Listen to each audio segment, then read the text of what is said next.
What's up, guys? Welcome back to Psychotic and Iconic. Paul's here along with Nick Theories, Mikey P, and Philly Phil. I'm passing it right off to Mikey P because he's going to get right into our DFS lineups tonight. Thank you very much, Mike. All right.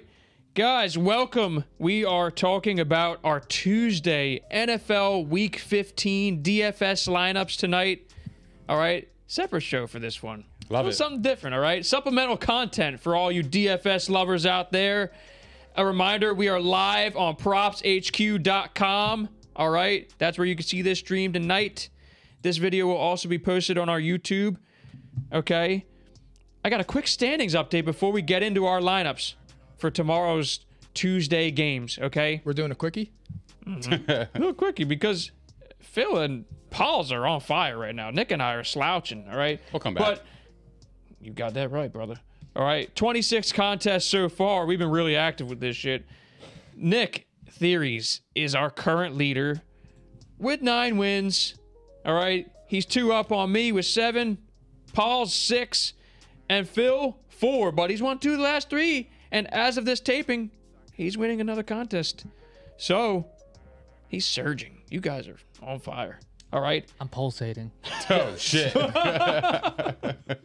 I love it. Right. Where's that? The cut. Oh, yeah. Cut the record. Yeah, I'll do that for myself. Yeah, Because I would have hit the button if I could. That's why I had him do that. His shooting vein came to play. Okay. Oh my good lord. Oh my god. We got to get into our lineups now. So guys, this is for Tuesday night's contest. Okay. This is weird because the NFL never has Tuesday games. It was a reschedule, but more fun for us. More DFS contests. There's 2 games. All right. The first game is the Washington football team at the Philadelphia Eagles at 7 o'clock. The second game is the Seattle Seahawks at the Los Angeles Rams, also at 7 o'clock. And now we got our lineups. Anyone want to go first? I'll start it off. And you could tell us a little bit of why you pick people, or we could save that till the end. You choose whatever you want. What do you guys think? You want to just save the analysis till the end? Why you picked certain players? Yeah, we could do that. Let's wait till the let's end. do that. Everyone, Let's so go ahead, Mike. Your lineup, please. All right, so my quarterback is Jalen Hurts. My first running back is Jordan Howard. My second is Rashad. If Tom changed, she wouldn't get a penny. Then I have Odell Beckham, regretfully. Cooper Kupp, Devontae Smith, Gerald Everett, God forgive me, Antonio Gibson, and the Eagles defense. You got me cracking up. God forgive me. She He wouldn't fit get a penny. the budget. What the fuck? This guy. Dude, I wish that was... Never mind. Go ahead, Nick. That was so good. All right. Well, so with my quarterback, I got Jalen Hurts as well. My 2 running backs are Rashad Penny and Darrell Henderson Jr. My 3 wide receivers are Cooper Kupp, DK Metcalf, and Devontae Smith. My tight end is the Kendall Blanton. No! Kendall Blanton. Get out of here! Yeah, Again? he's in my lineup because Higbee is on COVID list. So the Rams, he's a backup tight end for the Rams. So He why almost not? caught that one last week. Exactly. All I need is a little pay dirt touchdown. And then my flex, I got Van Jefferson Jr., and my defense is the Philadelphia Eagles. So real quick, before I mention my lineup, guys, I wanted to remind everybody this is a classic contest. $50,000 in cap. No cap. So this is a classic 9-man lineup. All right. Usually on these nightcaps, it's 6-man lineup. For this one, since there's 2 games, it's a classic 9-man lineup. Okay. Anywho, my lineup, I got Russell Wilson. I got Rashad Penny. I got Miles Sanders. Those are the running backs. At wide receiver, I have Cooper Kupp, DK Metcalf, Devontae Smith. At tight end, I got Dallas Goedert. At flex, I got Ricky Seals-Jones. Double tight end. Riggy. And at defense, I got the Philadelphia Eagles. Okay? Phil, you want this or you want me to read it off? No, I'm gonna let you read it off. But for those people who Because you're the are, king right now. You're the I'll let DFS king. homegirl finish you off. I read for the king.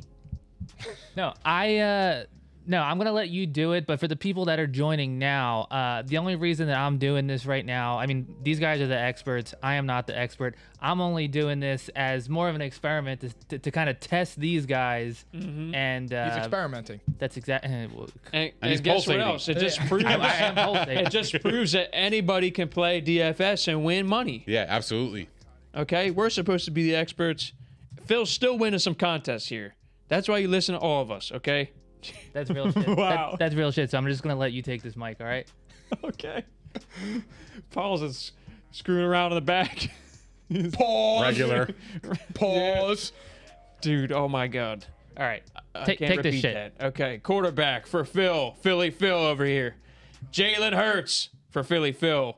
Running back, Antonio Gibson. Darrell Henderson Jr. He's cleared. Okay. Wide receiver, Van Jefferson Jr., Cooper Kupp. Quez Watkins, a little Wow. sleeper. Hey, you never know. That's how you win DFS. He's got speed. Yeah. Players like that is how you win. He breaks loose. He gets deep. Pause. Pause. Yeah. Okay. That's a big pause. Yeah. Tight end Gerald Everett. He's done Phil wonders in the DFS stuff. Remember? Bro. I know. But he won his first contest with Gerald Everett at tight end. I didn't forget that. Flex. He's got Devontae Smith, and defense. He has the Philadelphia Eagles. That's another good lineup.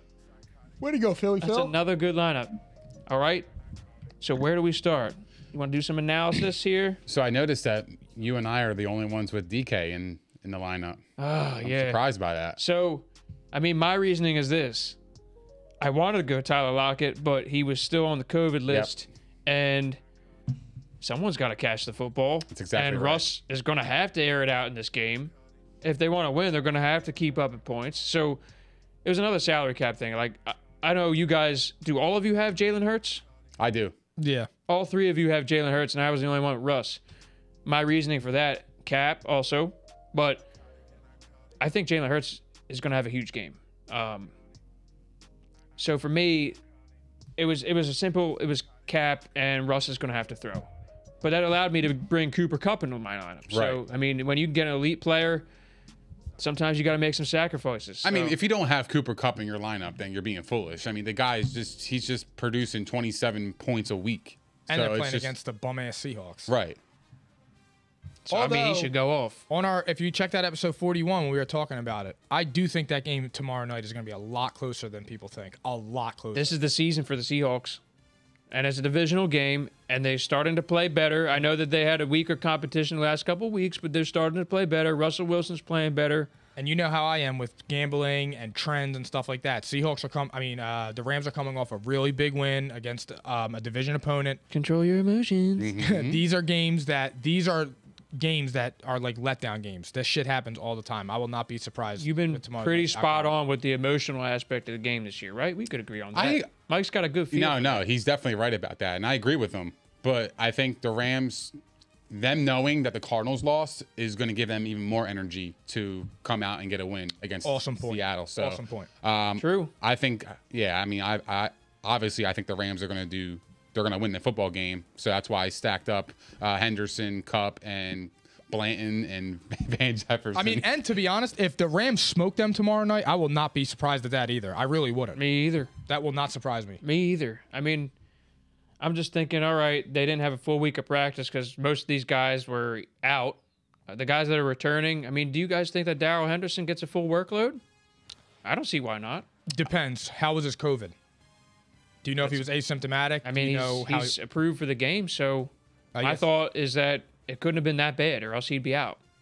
He didn't Okay, have that's that fair. much time to recover. Well, Sonny Michel but he got really some stepped time in. off on his legs the last couple of weeks. Yeah, I mean, Sony himself, he stepped in and played really well in his absence. So I can see them kind of splitting here and there, but I think Henderson would get the bulk of the work as he should. He's been really good all year, so I don't see why they would sway away from that, especially when they need a win.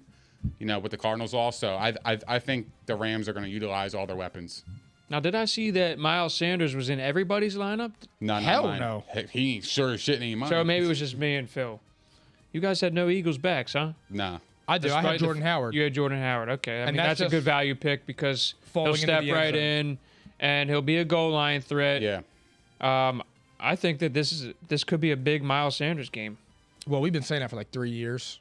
He's been playing well, Mike. He's been has. averaging, I know. I mean, last game, he left early, but he was averaging 7 yards per carry in the game. That's a long time ago now, it feels like. Yeah, I two know. weeks. Other than that, Devontae Smith was a regular in our lineups, Yes. right? Yeah. How's everybody feeling about this? Because Washington's defense, their pass defense has been gashed pretty much all year, except for the last few weeks where they really turned it around. Are you confident that Devontae Smith can have a productive outing against this newly confident Washington secondary? I am, because if he's that guy, then he should make it happen. He's the number one wide always a good receiver. He was reason. drafted first in the first round. He's the only Eagles wide receiver that's pretty competent. Watkins is pretty decent too as well, but Devontae Smith is your go-to guy. So I think they're going to feed him the rock.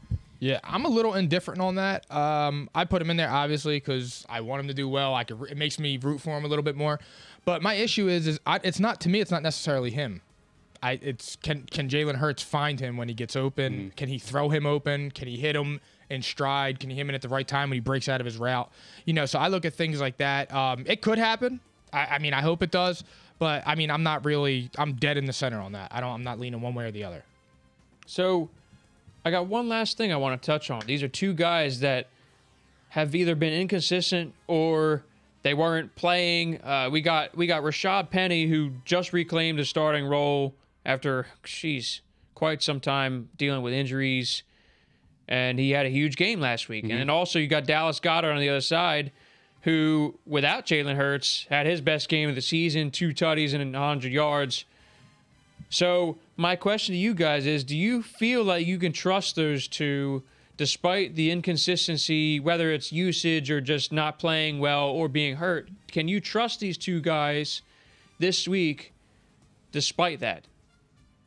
I trust Rashad Penny because I think Seattle has to run the football for them to even stay in this game, control the clock, keep their defense off the field, keep the Rams offense off the field as well. So I think they have to run the football, and I think Rashad Penny last week he showed that he's able to do so, when he's healthy. So that's why I have him in my lineup. Same for me with Rashad Penny. He ran wild last week. Who knows? You don't really know what you're going to get from him because he could sneeze and break his ribs. But he ran wild last week, and I'm looking forward to seeing him if he could do it again, especially if he could run on that Rams front seven. Again, like I was saying, with the game being a little bit closer than I think people think, it's going to be interesting. It opens up everything. Yeah. That's what they've been missing. They haven't had a run game since Chris Carson went down. They've been atrocious. And if he does get off to a hot start and he's running well, that's going to work really good for you two you three who have DK Metcalf. Yeah, I don't know. Russell Wilson and play action. Yep. Yeah, that's how you win in the trenches. Establishing a run, play action. Russ can do that. Keep that potent Rams offense off the field. I'm in agreement with you guys with Rashad Penny because, workload's key in fantasy. And he's going to have the workload, and he's catching passes too. He'll have 20 touches. And the Seahawks are a team that loves to attempt to run the football, but not just that, but they like to run the football around the goal line. So there's a good chance he's going to fall into the end zone. They're a team that, usually they have a lot of rushing touchdowns. There's that, though. But what about Dallas Goedert? And then we'll call it a night. Goddard to me is hit or miss. Is it because of Jalen Hurts? Yeah, because he doesn't. To me, Hurts doesn't really utilize his tight ends. I hope he would because he's a young quarterback. He's basically a rookie. So for me, that should be his security blanket. When he gets inside the 20s, Goddard should be seeing targets left and right. So it's weird, right? Yeah, and weird. With against the Redskins, I would hope that Jalen Hurts and them attack that secondary. Yeah, I agree with that. If Gardner Minshew was the quarterback, he would have been in my DFS lineup for sure. Because he seems to love to go to his tight ends, and you saw that last young couple quarterback. Weeks ago. Yeah, exactly. But yeah, with Hurts, I don't really trust Goddard in DFS this week. But who knows? You never know. Maybe the Eagles found something where they can get him open and get him more touches because after all, they did sign him to a long extension for big money, so they have to utilize their players. Paid like a star. Exactly. So you got to play like a star too, as well. So, but he hasn't been consistent enough for me to trust, to put in my lineup this week. So that's a fair point. I'll give you the counter side of it.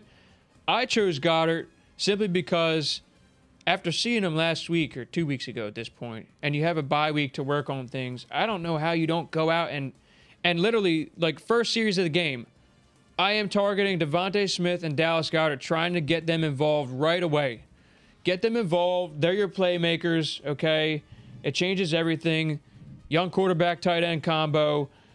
And really, I mean, he's just a talented player. So it's a coaching staff thing, too. I think Jalen Hurts being a first read kind of guy, make sure that Dallas Goedert is the primary option on these first couple of drives and get him involved because he's got a good matchup. And I mean, really, the passing offense has a good matchup.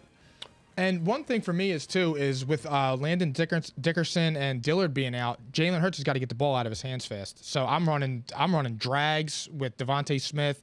The Eagles never do seam routes anymore with their tight ends too. I would start looking at that. Yeah. Get the ball out of his hands fast and negate the pressure on the defense. Just get them involved. I feel like it's just weird. It's a week-to-week thing when Jalen Hurts is at quarterback.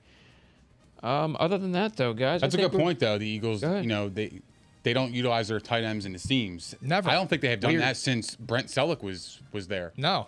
I mean, yeah, not even really with Ertz, but Ertz was a little bit different. He's different, yeah. He was Ertz is a do-it-all guy. He was a wide receiver and a tight end body. Right. But they knew how to get him the ball. That's for sure. Oh, yeah, absolutely. On the subject of Brent Selleck, Dallas Goedert is built like Brent Selleck. He is. So if you can get back to that, I mean, how many quarterbacks did the Eagles have that were just throwing them to Brent Selleck right up the seam? The tight end seam, it works. You just got to be able to read it and get it. It's a way to exploit teams. Yeah. And this is a team that struggled on that side of the ball. And then if you attack the middle of the field, that's how you get Devontae Smith involved on the outside, and then your burner and Quez Watkins. See you later. That could be the key to unlock the wide receivers' potentials on the outside because they're not attacking the middle of the field enough, which is weird. That's usually where a younger quarterback is going to want to go more often. Even get Miles Sanders or Boston Scott out of the backfield. Right. The little one where he goes like that and angles right into the center of the field. Get that linebacker to either pull into the center or pull to the outside. There's got to be a hole. There has to be a hole. Pause. Yeah. I'm filling the hole. Nick gave me that look. I was like, are you going to say it or am I going to say it? But, yeah, so that's where I am with them. That's great analysis, guys. And with that being said, that is our NFL Week 15. Oh, that's my phone. I turned off silent. Okay. That is our NFL Week 15 DFS lineups for Tuesday night. Thank you for joining us. The first time we're doing this, first of many times going forward. Yep. Nick, you want to take it away? Yeah, we appreciate it. Thank you guys for listening to our Week 15 DFS lineups. We will be doing this a lot more moving forward. If you haven't done so already, please don't forget to like, subscribe, and hit the notification bell on YouTube. We are also available on propshq.com. We are also available on Spotify, Apple Podcasts, Google Podcasts, iHeart, Megaphone, and Stitcher. Also follow us on Twitter, Facebook, TikTok, and Instagram. And we'll see you guys Thursday night at P&I. Good shit, Nick.